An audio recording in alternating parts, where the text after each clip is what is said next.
¿Qué tal, amigos? Muy buenos días. Les saluda Margarito Oropesa. En Abriendo Puertas seguimos y seguiremos llevándoles información, opinión y análisis sobre el acontecer nacional y lo que pasa en el mundo. Y lo hacemos de una manera seria, responsable y equilibrada. La noticia de esta semana, sin duda alguna, es las relaciones internacionales. Y de ello estaremos hablando ampliamente. Si desean interactuar con nosotros, pueden hacerlo a través de las redes sociales @Venevisión bajo la etiqueta Abriendo Puertas por Bebé. Ya estamos listos, vamos a comenzar.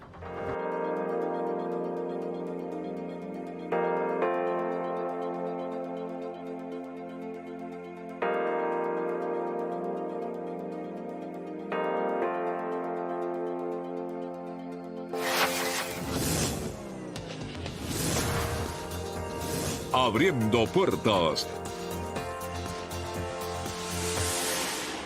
Nuestro invitado en el día de hoy es el diputado Timoteo Zambrano, presidente de la Comisión de Política Exterior de la Asamblea Nacional. Diputado, muchísimas gracias por estar aquí. Bienvenido a Abriendo Puertas. Gracias, Margarita. Muchos temas que conversar. Muchos. Una semana noticiosa. Y esta va a ser muy noticiosa también la que viene. Candente a nivel internacional. Edmundo González Urrutia se fue a España. El Congreso del Reino de España lo reconoció como presidente electo. 177 votos a favor. Tenemos parte de la votación, vamos a verla. Vamos a empezar entonces las votaciones. En primer lugar, la proposición no de ley del Grupo Parlamentario Popular relativa al reconocimiento de Edmundo González Urrutia como ganador de las elecciones presidenciales de Venezuela. Se vota en sus propios términos. Empezamos la votación.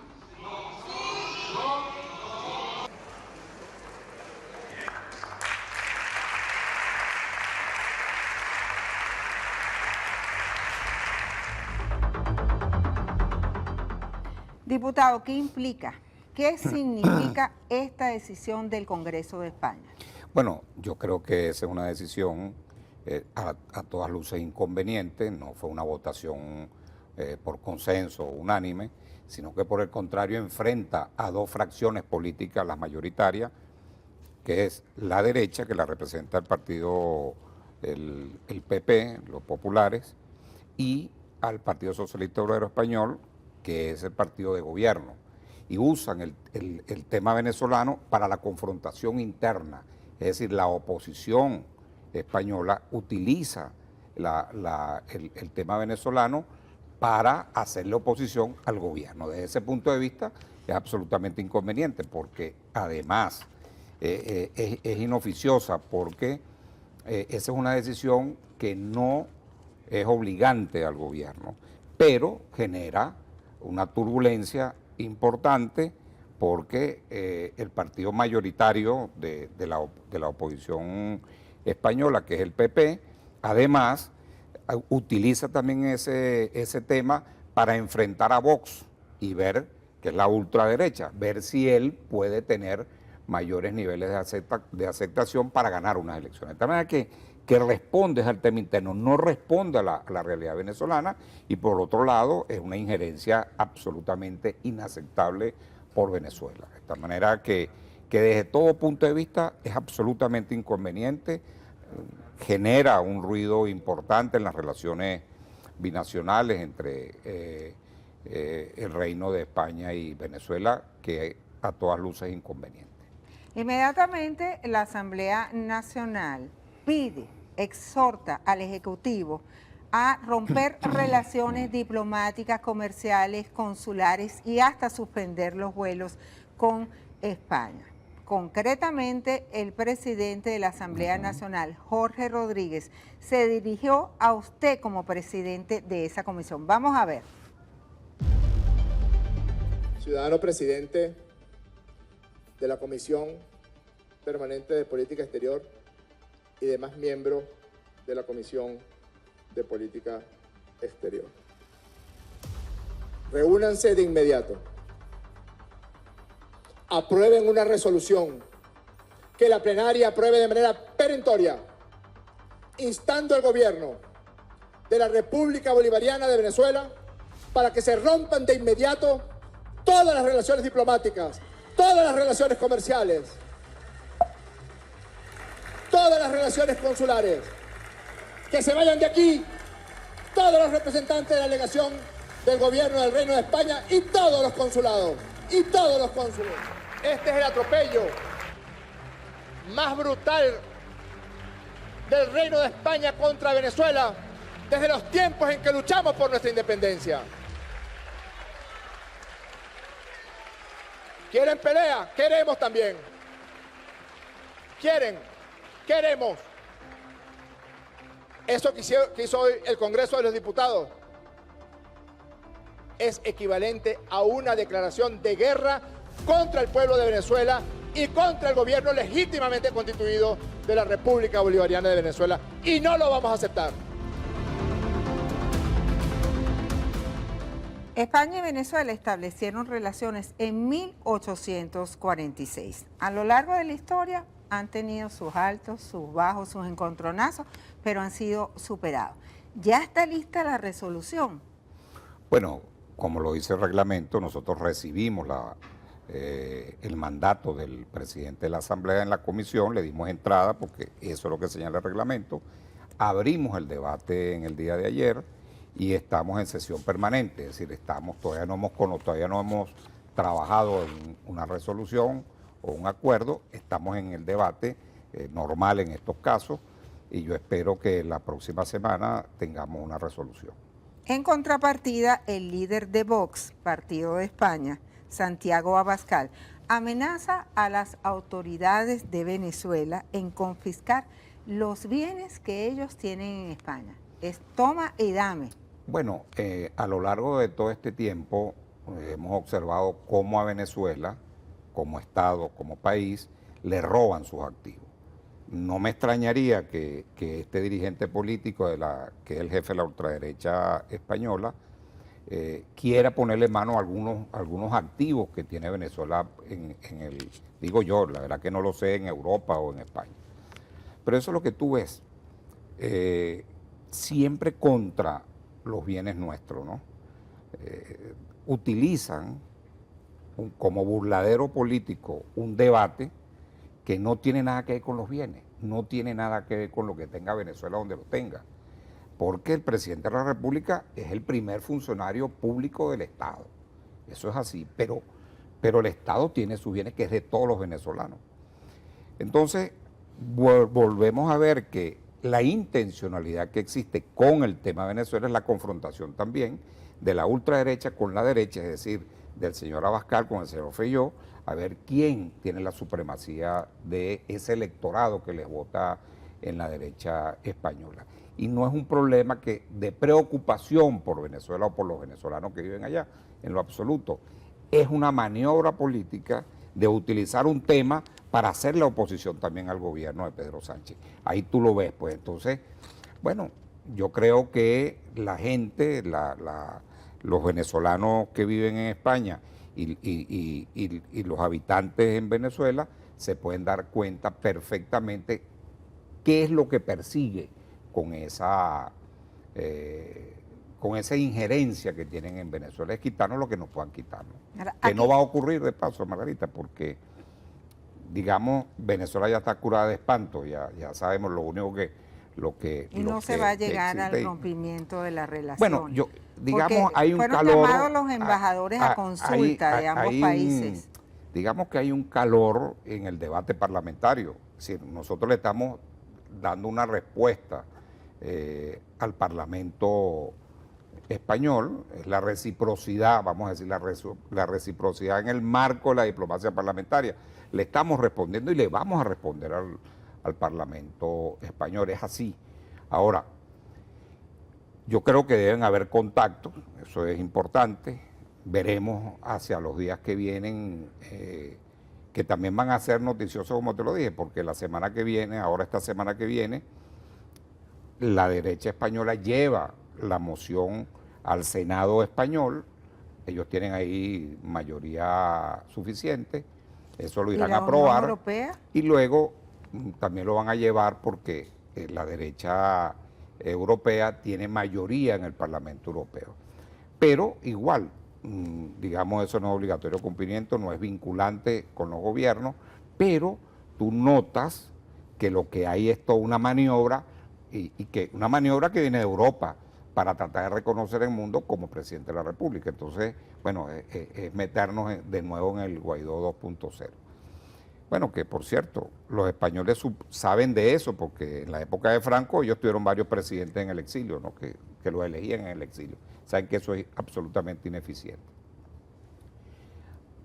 Yo creo que lo que se impone es la toma de contacto entre los dos gobiernos. Viene ahora, como tú bien lo has dicho, se intercambian, se llaman a los embajadores, eso genera un contacto importante con las cancillerías y bueno, y veremos hacia los próximos días o las próximas horas si vemos una declaración donde los dos gobiernos deciden seguir marchando en el marco del cumplimiento de los tratados, convenios internacionales y sobre todo del respeto a la no injerencia y a la no intervención, ¿no? ¿A quién favorece el exilio o destierro de Edmundo González Urrutia? Bueno, no es destierro, eso es una cosa distinta al exilio, el autoexilio, porque él pidió asilarse, ¿no? Bueno, lo favoreces a él, ¿no? Ya veremos a su grupo político. Pero no puede declarar, no bueno, pero puede está declarando estar mucho, en manifestaciones. pero está declarando. Si te das cuenta, no está cumpliendo lo que es un principio básico del exilio de cualquier ciudadano o ciudadana, la cual tiene una norma, tiene un marco en lo que se puede mover, pero jamás en la opinión política, porque se generan problemas y confrontaciones entre los estados, entre los gobiernos. Esa norma es precisamente para evitar la confrontación entre dos gobiernos, el gobierno, digamos, natural de esa persona y el gobierno asilante. Entonces, lo estamos viendo en este caso, ¿no? Que de alguna manera están utilizando el tema de Edmundo para confrontar a los dos gobiernos.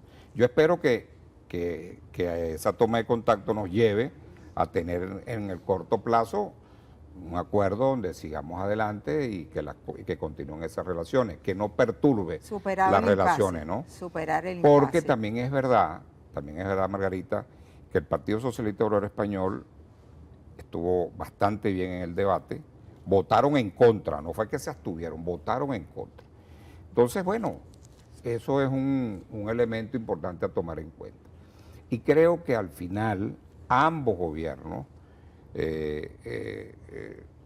para ambos gobiernos es necesario que esa relación sea una relación buena, que sea eficaz, que sea sobre todo para los ciudadanos españoles y venezolanos que están de lado y lado, que sea eficiente para ellos también y que pueda ayudar en lo que tenga que ayudar, ¿no?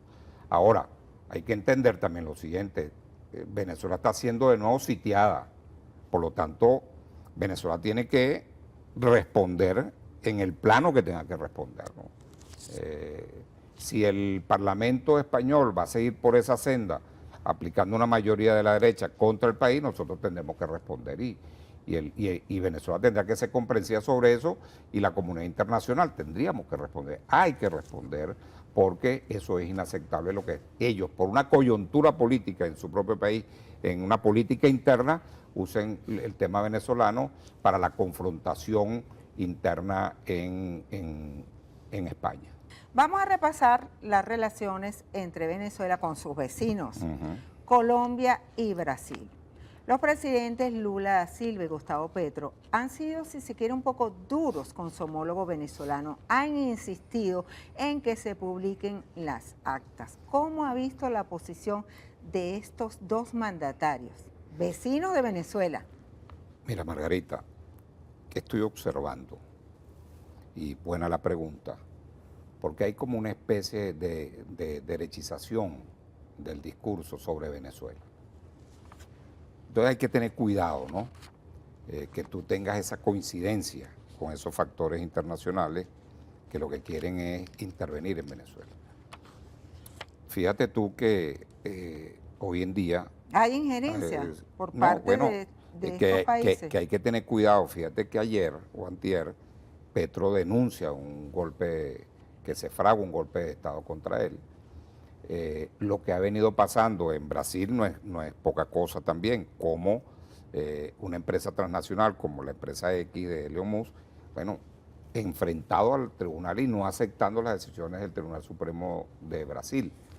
Entonces hay que tener cuidado con esa coincidencia, porque no puede ser presa de ese discurso en tanto y cuanto tú quieras mediar o tú quieras hacer una interlocución en el país, vista la cercanía, no solamente territorial, sino también, vamos a decir que ahí hay una cercanía ideológica. Entonces, Venezuela, que en este momento está asediada por distintos factores, hay que tener cuidado con eso. Fíjate que López Obrador dice, bueno, yo me salgo prácticamente porque no quiero seguir bueno, y además esa está ruta. entregando prácticamente el poder en México. Pero todavía está en el poder y puede tomar ciertas decisiones. Yo lo que creo es que, vista la relación que hay entre Lula y Petro y Maduro, yo creo que hay un contacto importante que presumo que hay de manera permanente llamadas y consultas entre ellos, ¿no? Pero a veces las declaraciones que yo les veo, usando la vía del micrófono, es unas declaraciones para calmar a los suyos, para, digamos, dándole una respuesta de alguna manera hasta sumisa a las redes sociales, ¿no? Entonces, por eso te digo que derechizar el discurso sobre Venezuela es peligrosísimo. Incluso tú ves en el caso español partidos de izquierda que tienen el mismo discurso que Feijóo, que los populares o Vox en la materia venezolana. Entonces, bueno, tuviste una ministra del gobierno de Sánchez que dijo lo que dijo. Bueno, eso es injerencismo, tan sencillo como eso. Yo creo que los venezolanos tenemos la capacidad de resolver nuestros propios asuntos. Es decir, estar llamando al vecino para que te resuelva los problemas, eso nunca es bueno. Yo creo que debes resolverlo y nosotros lo demostramos en el 2019, en los acuerdos del 16 de septiembre, que fue un acuerdo entre venezolanos donde no intervino ninguno de la comunidad internacional. Bueno, llevamos a este país a las elecciones del 2020, cambiamos el CNE que administró esas elecciones y luego empezamos todo el proceso de reinstitucionalización que ha venido viviendo el país. Y bueno, lo trajimos hasta las elecciones que acaban de finalizar. Es decir, yo creo que si hay voluntad política para entendernos, que pasa por el reconocimiento del otro y la generación de confianza, tú no tienes por qué estar llamando a los demás, a los vecinos, para que te resuelvan el problema. ¿Cómo? Eso es demostrar que no hay voluntad política y la incompetencia y la incoherencia de la búsqueda de la política como el camino, la alternativa para resolver nuestras diferencias internamente, ¿no? Ahora, ¿cómo ve que 49 países piden en la ONU que se respete la voluntad del pueblo expresada el 28 de julio? 49 países. Bueno, son menos que los que respaldaron a Guaidó. Y te puedo decir, Margarita, que en aquella época eran 64, 63 que respaldaron a Guaidó y nosotros, bajo la presidencia que me toca dirigir en la comisión, ya hemos confirmado 67 nuevos embajadores en todos esos países. Nos queda nada más el Reino Unido y ¿cómo se llama? Y Estados Unidos. De tal manera que eso lo hemos ido nivelando. Bueno, ahorita estamos pasando por un bache, ¿no? Hay una ruptura de relaciones que lo ha considerado el gobierno. Bueno, respetable para mí, puedo compartirlo o no, porque, bueno, yo la verdad que a mí no me gustan las rupturas de ningún tipo, y entre países menos y entre países latinoamericanos tampoco, menos aún. Diputado, vamos a ver ahora la respuesta que le ha dado a todas estas posiciones internacionales el presidente de la República, Nicolás Maduro. Y después lo comentamos. Nosotros siempre jugamos con el tablero a la luz del sol, con todas las piezas, y cuando ganamos, ganamos, y cuando no ganamos, no volteamos la mesa, no volteamos el tablero, no pateamos el tablero. Jamás hemos pateado el tablero. Ni aceptaremos que nadie patee el tablero. Ni desde Venezuela ni desde Madrid. En una sola palabra, ¿cómo puede calificar estas afirmaciones del presidente Maduro? Le da respuesta a todo el mundo, incluso a España. Bueno, fíjate, él es el presidente de la República y digamos el jefe de la corriente política que gobierna, ¿no? Que es el PSUV. Él es un partido de gobierno. Y él está dando una respuesta desde su óptica, ¿no? Que podemos estar de acuerdo o no sobre esa respuesta. El problema está en que él está gobernando. ¿Y dónde está el punto? La oposición. Si nosotros estamos en ese marco de la oposición y no hay un planteamiento que gire sobre esta realidad que estamos viviendo y que necesitamos cambiar.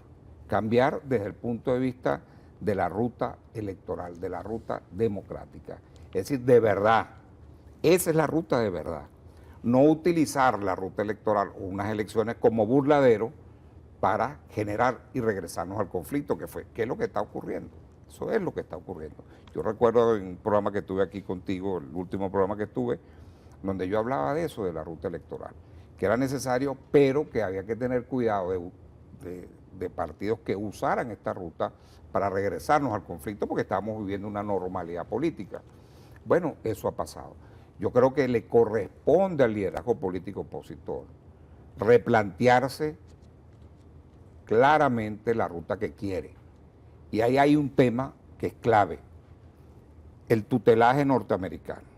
Es un tutelaje que le ha hecho un enorme daño, digamos, a los sectores democráticos Hablando del país. de eso, ¿cómo califica el debate entre Donald Trump y Kamala Harris? ¿Cómo lo vio?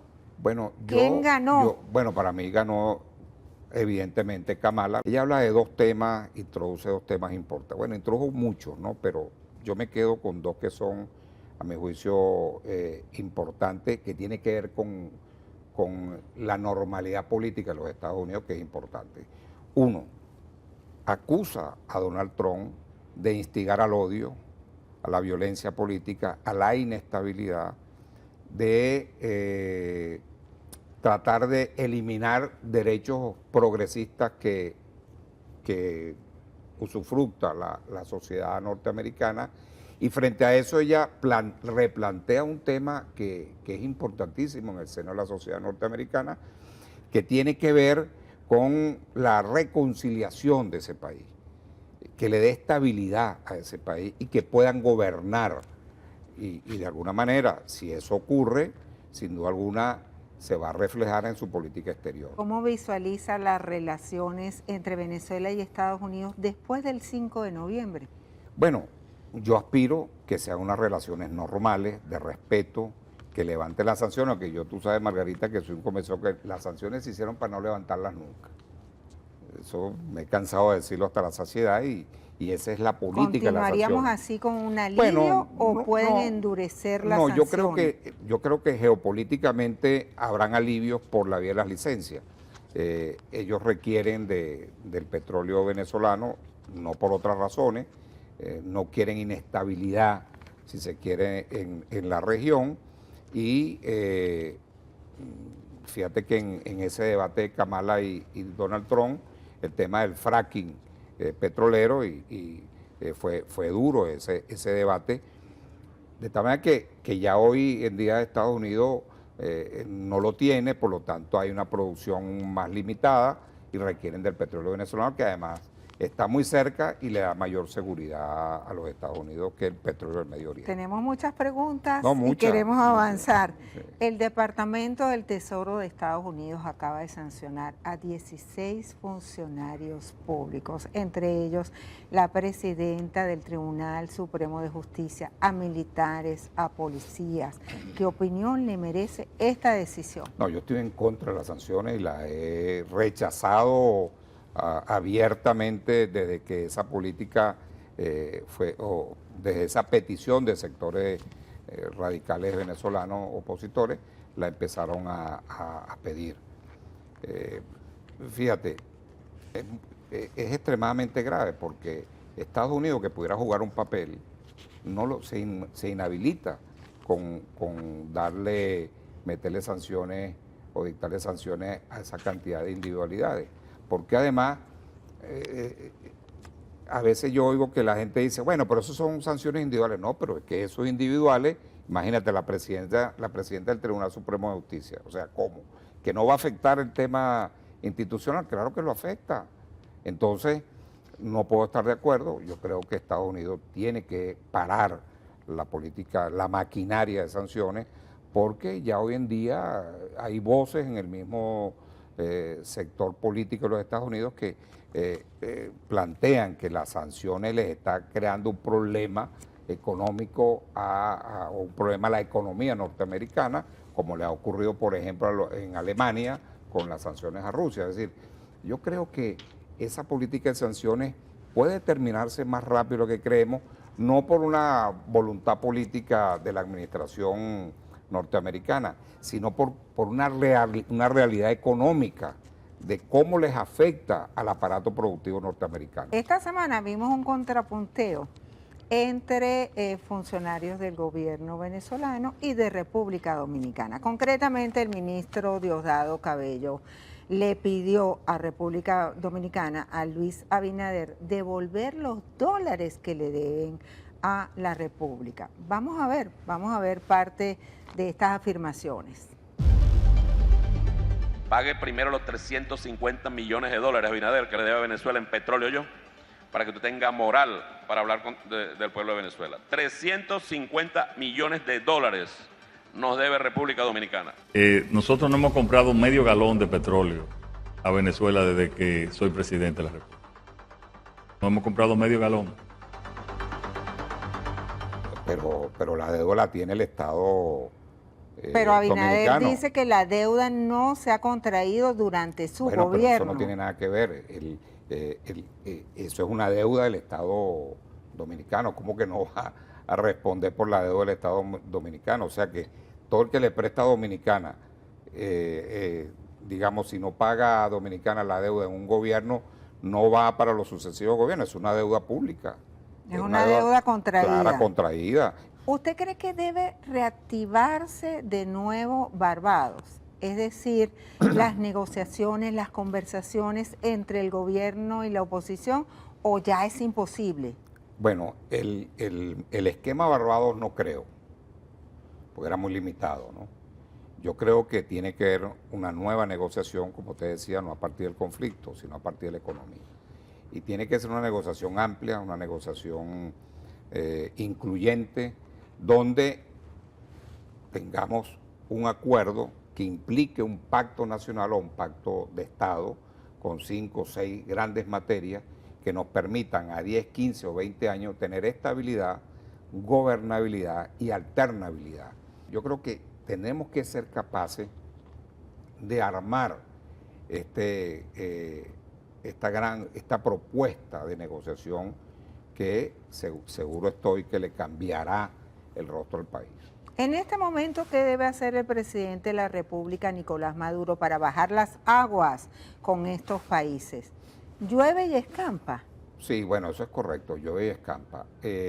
Bueno, yo creo que vamos a tener todavía inestabilidad en la próxima semana, pero va a prevalecer los grandes intereses entre los estados. Yo creo que eso se impone. Siento que se está imponiendo en el gobierno español, es decir, el gobierno español no va a admitir por ninguna razón que lo que hizo el Parlamento español le genere esa inestabilidad, esa turbulencia a España y a su gobierno. Y creo que puede ocurrir lo mismo con Europa. En el último Consejo Europeo los gobiernos no aceptaron el reconocimiento del mundo porque era un tema de inestabilidad. ¿Qué debe hacer el presidente Nicolás Maduro? ¿Qué debe hacer en lo inmediato? Tiene que trabajar con esos gobiernos, tiene que trabajar con la comunidad internacional explicando su verdad, la que él defiende. Bueno, yo creo que eso es importante. Bueno, yo creo que hay que resolver rápidamente estos temas de presos, que hay mucha información, pero creo que también eso se puede resolver. en el corto y en el mediano plazo, en la medida que los procesos judiciales con los que están presos, bueno, se avance y respetando el debido proceso. Claro, y tenemos el tema económico, tenemos avanzar en aumentar nuestra producción petrolera, es importante para que a los venezolanos, bueno, les pueda mejorar sus condiciones de vida. Esas son tareas inminentes que tenemos y bueno, y lo que te decía, buena relación con los vecinos, que es importante. Diputado, muchísimas gracias por estar aquí en Abriendo Gracias, Margarita. Puertas. Abriendo puertas. Se habla de política, de relaciones diplomáticas, pero también es importante la economía. Hoy en nuestra mesa de análisis pondremos la lupa en la economía del país. ¿Está caminando? ¿Se está reactivando? Para ellos contamos con expertos en la materia. Gracias por acompañarnos. Andrés Rojas Jiménez, periodista experto en el área económica, editor de Petroguía. Elio Córdoba, profesor de Economía de la Universidad Central de Venezuela, asesor de la Comisión de Economía y Finanzas de la Asamblea Nacional. En principio, y por eso quiero comenzar con Andrés, recientemente el presidente de la República hizo cambios en el gabinete ejecutivo, especialmente en el área económica. Así vemos como Delcy Rodríguez, además de ser ratificada como vicepresidenta ejecutiva de la República, pasa a ser una superministra, ministra del petróleo. ¿Hacia dónde se va a dirigir la política petrolera del país con este cargo que asume Delcy Rodríguez?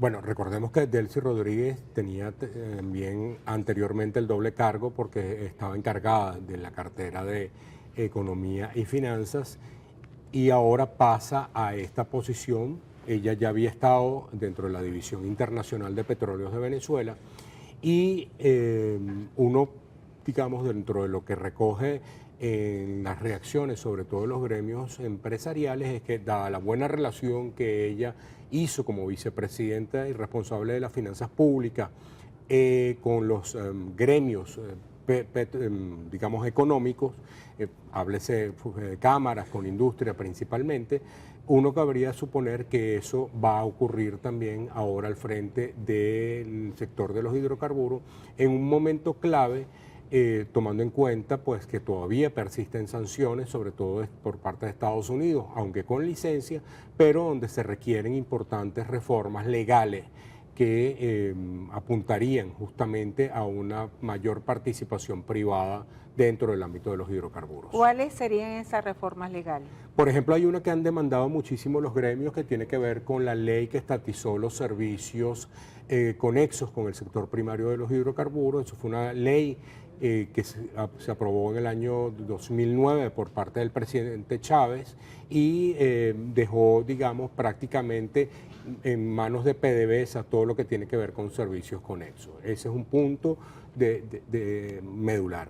También está si se revisa o no la ley orgánica de hidrocarburos en lo que tiene que ver con la composición de las empresas mixtas. Ahora por ley mayoritariamente tiene que ser de PDVSA en sociedad con minoritaria, con un socio B que tiene menos del 50% de las acciones. Digamos, ese es un punto donde hay distintos papeles de trabajo que vienen de distintas gestiones, desde la época de Rafael Ramírez, pasando por Tarek El Aizami, pero más allá de puntualizar un nombre en específico, de equipos legales que están tratando de revisar para hacer viable y permitir la participación privada, foránea o nacional, tomando en cuenta las restricciones financieras que afronta PDVSA en este momento. Elio, el ministro que era de presidente de PDVSA, Pedro Telechea, ahora es ministro de Industria y Comercio. ¿Qué busca el gobierno con estos nombramientos? ¿Se va a fortalecer la industria, el comercio, la relación con los industriales, con los comerciantes? Sí, desde luego. Estos cambios responden a una nueva etapa en la cual se asumen nuevos retos y se plantean nuevos objetivos desde el punto de vista de la política económica. El compañero Telechea ha demostrado eficiencia, ha demostrado compromiso y su nueva responsabilidad al frente del Ministerio de Industria pues le plantea nuevos retos de reestructurar y de sincerar algunos procesos productivos que deben ajustarse a esta nueva etapa de la economía global, partiendo del contexto de que estamos apuntando hacia la incorporación definitiva de las economías emergentes lideradas por los BRICS. Recientemente el gobierno también anunció medidas económicas, como por ejemplo la intermediación bancaria para una mayor colaboración, conexión entre los bancos para el mercado de divisas, también lo de rebajar el encaje legal para los créditos.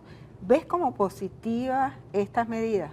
Mira, hay una demanda que han hecho las organizaciones gremiales y es la falta de financiamiento.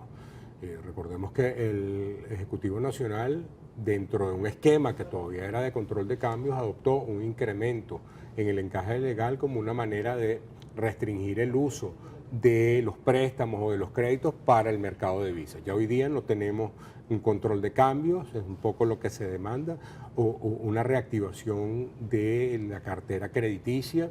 Se ha venido dando progresivamente, se ha venido reduciendo ese encaje legal, pero todavía tiene un efecto limitado.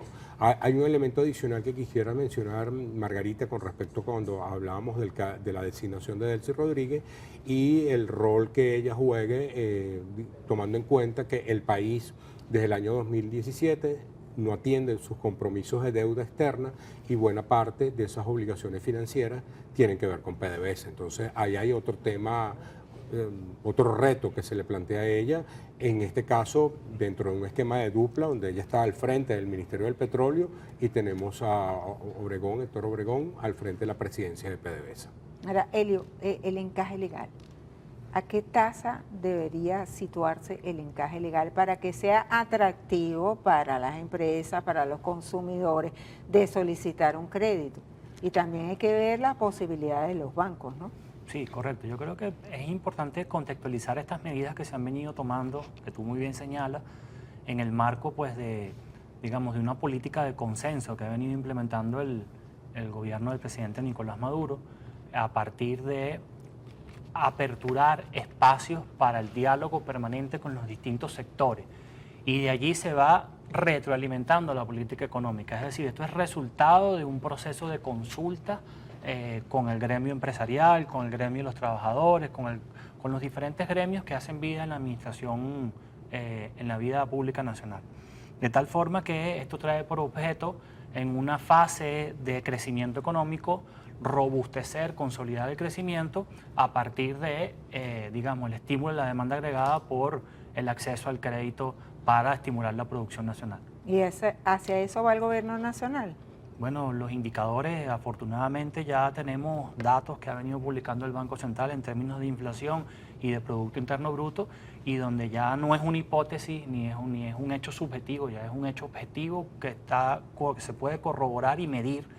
El Producto Interno Bruto refleja un crecimiento consecutivo durante 13 trimestres, lo cual es cónsono y respalda que las distintas políticas económicas que se han venido ejecutando pues han dado resultados positivos para que la economía progresivamente recupere su tamaño y sus capacidades. Uno de los factores para estabilizar la economía es precisamente la inflación. Recientemente el Banco Central de Venezuela publicó la cifra de este mes de agosto y se sitúa en 1.8%. ¿Es real esta cifra? Mira, el Banco Central es el que tiene la mejor estructura para hacer esas mediciones. Para los periodistas que hemos tenido oportunidad de ver en el pasado cómo se hace esas mediciones, hay una selección de los comercios donde se van y se monitorean los precios de los artículos. En una oportunidad me tocó ver muy cerca de mi casa cómo se hace esa medición, y van el mismo día de los sucesivos meses y así en el resto del país. Entonces, uno cabría suponer que sí. Ahora, el punto está dentro de la tendencia. Uno percibe como consumidor que no estamos en los años de la hiperinflación donde te cambian los precios, y por eso migramos nuestra referencia a dólares y sigue estando ese peso. O sea, todavía hay como una enorme incredulidad por parte de la sociedad sobre cuán estable puede ser esa estabilidad en los precios, y un punto importante es cuánta confianza le podemos tener nosotros al bolívar. Es decir, una de las razones por las que utilizamos el REF de referencia es justamente porque sabemos que el precio en dólares o en otra moneda fuerte no va a tener los mismos registros de variación que sí se lo vemos en el caso del bolívar. Y aquí un punto clave es hasta qué punto va a ser estable, por ejemplo, que el tipo de cambio sigue estando en este nivel un poco entre los 36 y los 37 bolívares, ¿no?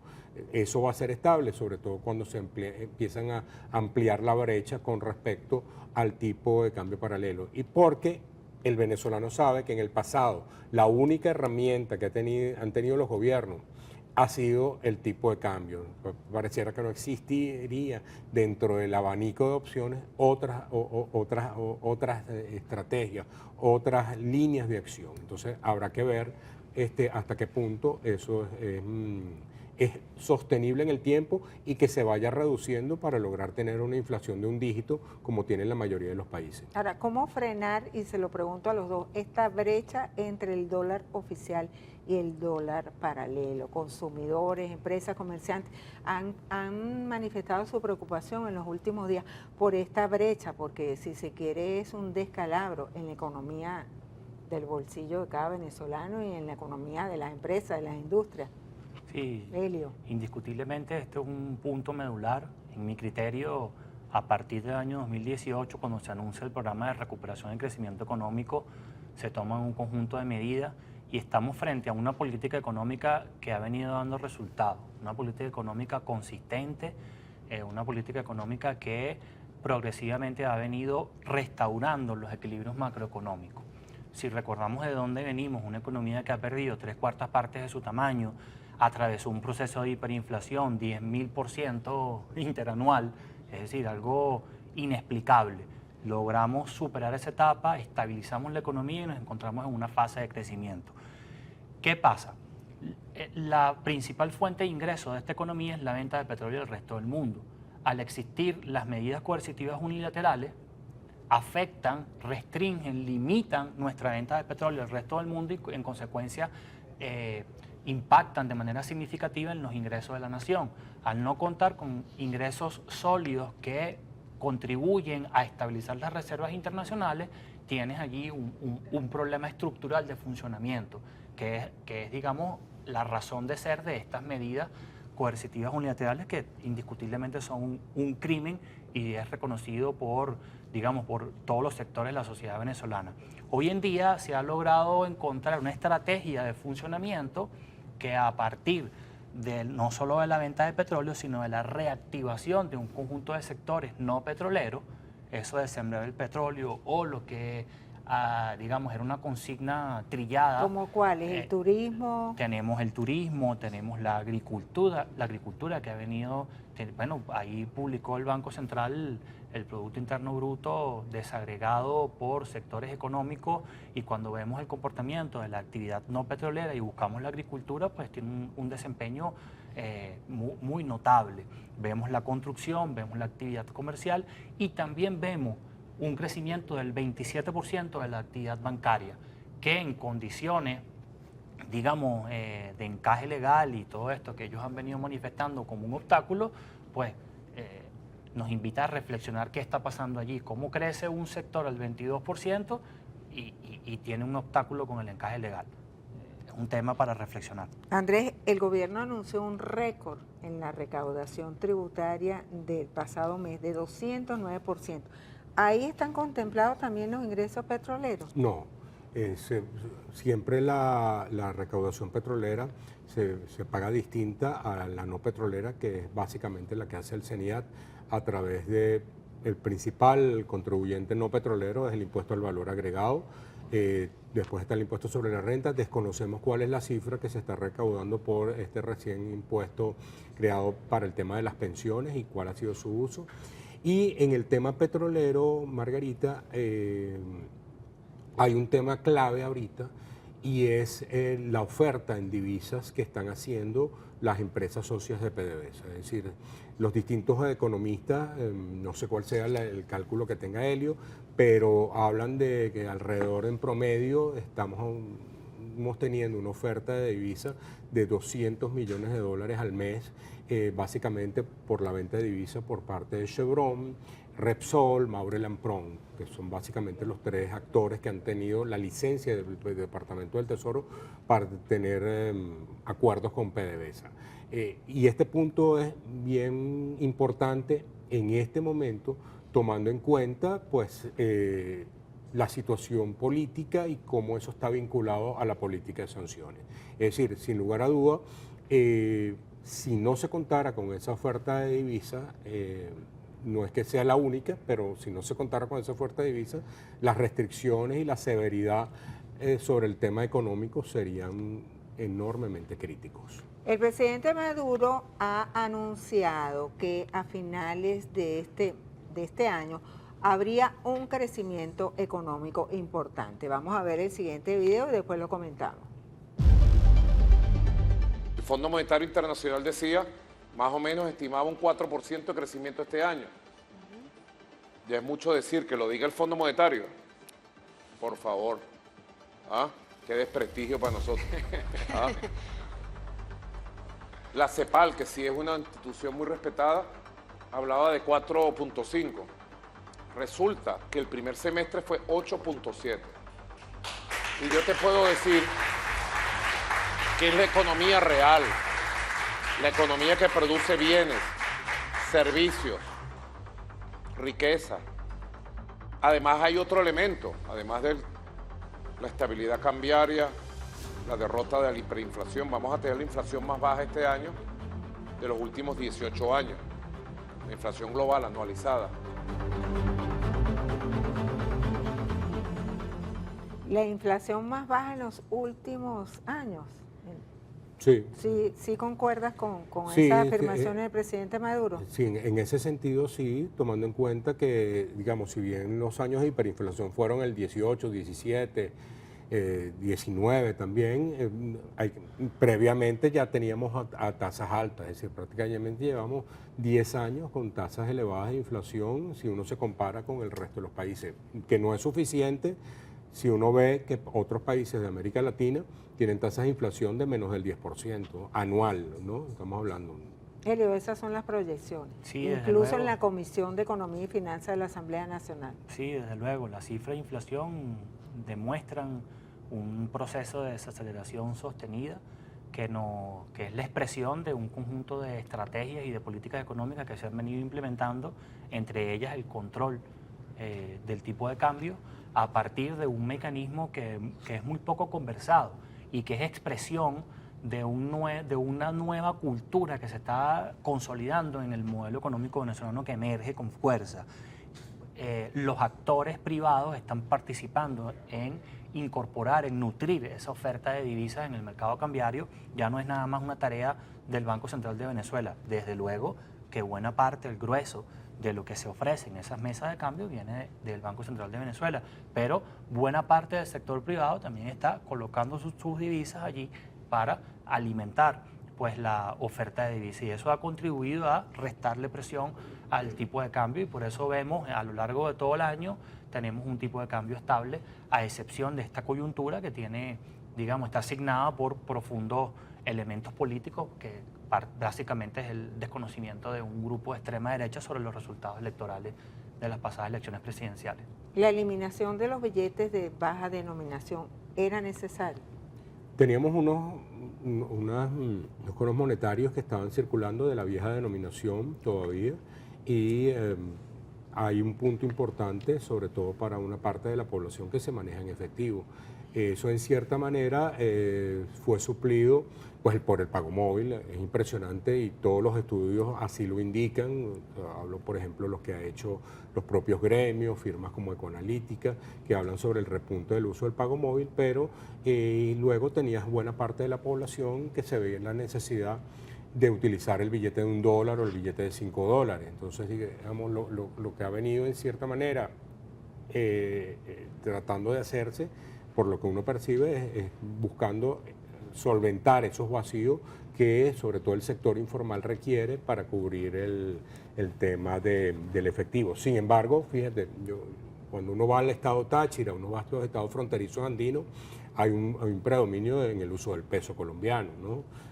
Todavía hay un trabajo de confianza a favor de la moneda nacional, y eso básicamente implica pues que haya certidumbre en la política cambiaria y monetaria que está llevando adelante el gobierno, y el gobierno en conjunto con el Banco Central, es un trabajo en conjunto.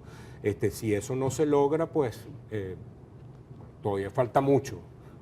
A mi manera de ver, por lo que uno va recogiendo de las distintas opiniones, tanto con el sectores empresariales como con los propios economistas. En pocas palabras, ¿qué hace falta para reactivar la economía, que es el tema de nuestra mesa de análisis? Quizás seguridad jurídica, incentivos a la inversión. Helio y después Andrés. Bueno, se han venido dando muchos cambios. Una de las propuestas muy digamos, novedosa, que forma parte de la estrategia de la política económica, es el tema de las zonas económicas especiales. Que tienen ¿Pero están funcionando? Claro, desde luego. Hay hasta una institución que es la Superintendencia Nacional de Zonas Económicas Especiales. Hay un instrumento jurídico que es la Ley Orgánica de Zonas Económicas Especiales y que tiene por objeto pues, el desarrollo del territorio a partir pues, de las potencialidades que éste tenga. Eso trae como consecuencia captar inversiones extranjeras con el objeto pues, de incrementar la producción en el territorio nacional y a su vez fortalecer el nuevo modelo económico que no sea nada más a partir de la venta de petróleo al resto del mundo. Andrés, ¿cómo podemos reactivar la economía a corto plazo? No, indiscutiblemente que la resolución del conflicto político es necesaria. O sea, una economía sancionada no puede crecer a las tasas que podría. Es decir, la mejor realidad, el mejor ejemplo que uno tiene es cómo una política de flexibilización de sanciones por parte de Estados Unidos permitió el rol y el papel que está jugando Chevron. Si no se tuvieran sanciones, ya ni sencillamente las oportunidades serían mayores. Pero eso pasa también por una resolución del conflicto político. Entonces, mientras no haya una resolución del conflicto político, difícilmente ese crecimiento va a ser en las tasas que se lograrían. Y un punto adicional es el tema de seguridad jurídica. Hay unos temas legales que tienen que solventarse, sobre todo de certidumbre en el tiempo, que se respeten las leyes, que se cumplan las leyes en la ejecución, qué oportunidades tiene el sector privado.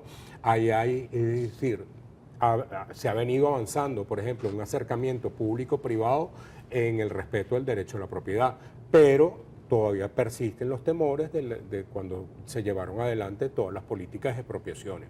Hasta que no se vaya construyendo esa confianza, difícilmente todavía vas a tener actores que te dicen, oye, invierto, no invierto, participo, no participo, hasta dónde llega mi capacidad de acción dentro de las oportunidades que ofrece el país. Bueno, se nos acabó el tiempo. Muchísimas gracias a Helio Córdoba, a Andrés Rojas por estar aquí, por aceptar nuestra invitación. A ustedes, amigos, la invitación es para que nos sintonicen todos los domingos a las 8 de la mañana, por aquí por Venevisión, Abriendo Puertas. Abriendo Puertas.